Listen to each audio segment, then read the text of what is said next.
Yo, what's up? It's your boy Mac Love from the I Sell Money Club.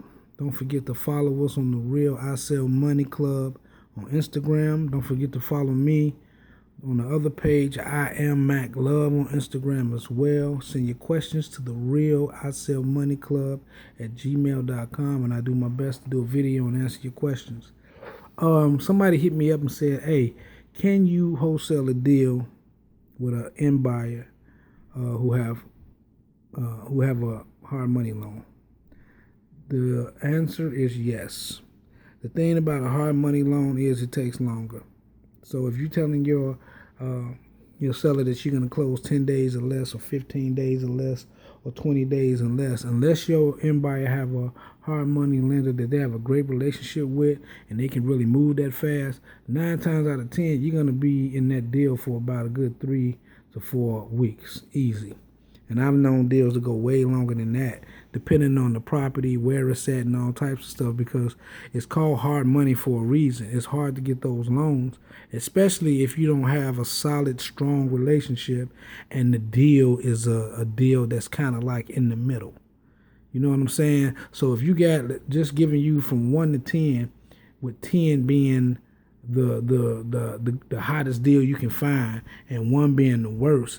If you got a deal where you at a 4 or 5, you got some things you're gonna have to cross your fingers, because it's gonna take a minute. You know what I'm saying? It might take a minute. But again, it depends on the relationship that the buyer have with the lender and how fast they move and what their qualifications are. You know, I've had deals not go through with hard money lenders because they felt the crime statistics was too high.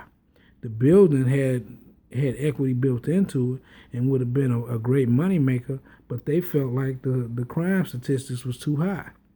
The violent crime statistics was too high in that area, so they didn't want to do the deal. So you need to find out the qualifications for the hard money lender when your buyer say, "Hey, I'm using hard money." If they got a problem with you doing research on the hard money lender, I would suggest that you don't go into contract with them, because if they really truly want to close and they real about closing on the property and doing the deal, they shouldn't have no problem with you being able to research or have an idea what hard money lender they rolling with, and figuring out whether or not these people are the type that's gonna truly close. Because some hard money lenders are notorious for backing out of deals on the closing date.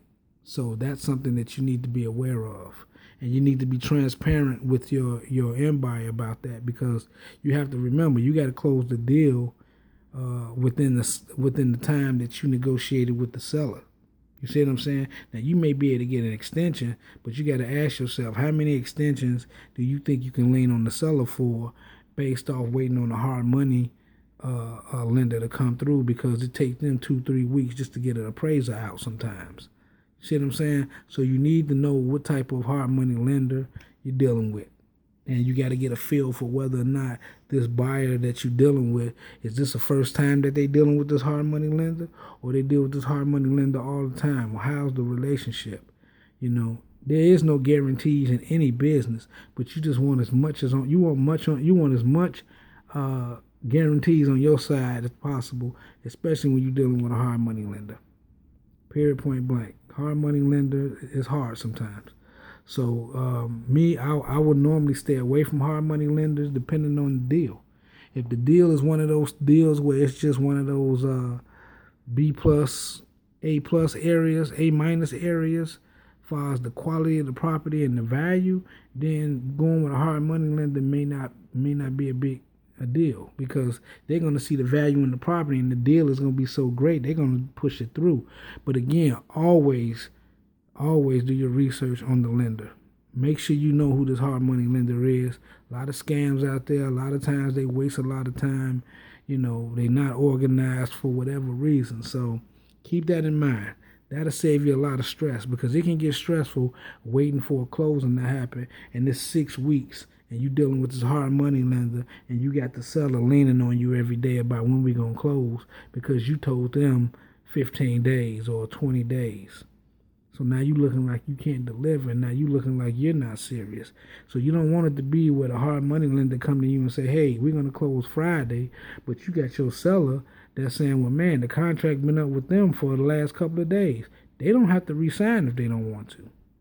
So you want to make sure you don't have to go through to trying to get an extension with the seller, because numbers can change, because they know at that point they know you really want it. So they might say, hey, I need $2,000. I need $2,000 more dollars to the original purchase contract. Now you got to figure out whether or not it's worth it or not. You got sellers out there that's like that. So you got to keep that in mind. When you're dealing with a hard money lender, that's kind of like a different type of beast, especially if the buyer don't have a relationship with that hard money lender like that. So I hope that helped. Don't forget to follow me, man. Send your questions. I have more videos for you coming soon. Don't forget, think wealthy. Use your brain. We all about a wealthy state of mind. Empowerment. Get out, do it, take action. All right? Be like Mac Love. They ask you what you do, you tell them. I sell money.